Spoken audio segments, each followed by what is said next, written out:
60 ming yildan beri tashqi dunyodan uzilgan odamlar. Tasavvur qiling. Hind okeanining o'rtasida shunday bir orol borki, u yerga yaqinlashishning o'zi xavfli. Samolyotlar past uchmaydi, kemalar qirg'oqqa yaqin bormaydi. Hatto Hindiston hukumati ham bu hududga kirishni taqiqlagan. Bu North Sentinel oroli. Bu yerda sentinelliklar deb ataladigan qabila yashaydi.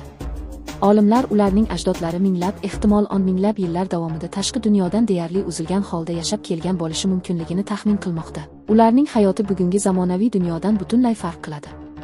Elektr yo'q, telefon yo'q, internet yo'q, mashinalar yo'q. Shunga qaramay, ular tabiat qo'ynida o'z hayotini davom ettirmoqda. Erkaklar kamon va o'qlar bilan ov qiladi. Dengiz bo'yidan baliq va qisqichbaqalarni tutadi.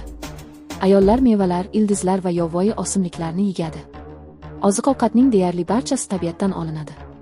Ular yog'och va barglardan kulbalar quradi. Kiyimlari juda sodda yoki umuman bo'lmasligi mumkin. Ularning tili va urf odatlari tashqi dunyoga deyarli noma'lum, chunki ular bilan muntazam aloqa o'rnatilmagan. Nega ular begona odamlarga ishonmaydi?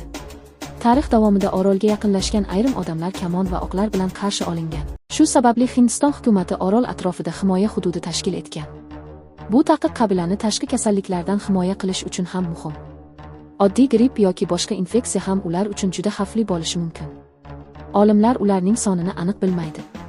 Taxminlarga ko'ra, orolda 50 dan 200 nafargacha odam yashashi mumkin. Aniq raqam noma'lum, chunki orolga kirish taqiqlangan. Sun'iy intellekt va kosmik parvozlar davrida ham shunday qabila mavjudligi ko'pchilikni hayratga soladi. Ular o'z hayot tarzini saqlab qolgan va tashqi dunyo bilan aloqa qilmaslikni tanlagan yoki tarix davomida shunday yashab kelgan.